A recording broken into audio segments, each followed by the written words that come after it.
Presidente da República e no governante da Austrália discute assunto Greater Sunrise no trabalhador timoruansira.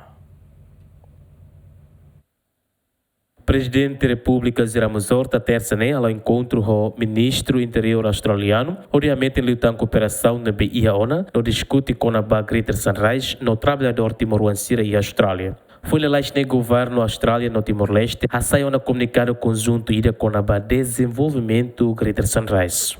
Acolhi o primeiro-ministro com a Greater Sunrise, ne aula tênis, seria o corona do primeiro-ministro, o Insan, o Idane. Agora, ia fula em janeiro a Toromatona, comunicado conjunto saiona, mas vai ir, mas será a concretização Idane, ne aula tênis. E será correta informação, update ao primeiro-ministro. Se festado no governante australiano ne discutimos com o trabalhador timoruansira e Austrália, liu atu hasa número trabalhador no hatun imposto para trabalhador estrangeiro sira. Kulian liu com o trabalhador sira Austrália. Primeiro, para aumentar o número. Segundo, para receber nemores ne belo dia e selo imposto menos. Também orandazão, e tem trabalhadores que não mas que se lá reta nessa assistência médica grátis, também se estrangeiro, no entanto, se selo imposto voto. Então, a favor, a atum dinheiro para se revela reta ossam voto para o com a família.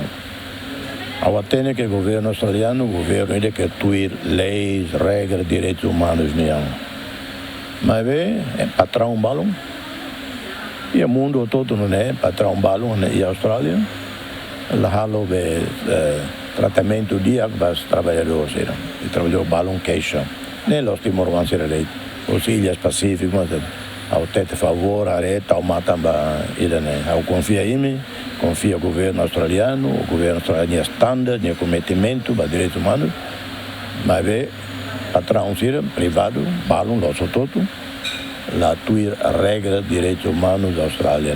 Tuir dados provisório, trabalhador timoruan e Austrália de Daune, besi com a rehun salvação lima. O número né, trabalhador sira e Austrália ne behalai sai o sistema quase reunida. Agostinho da Costa, Simeão Jimenez, GMN.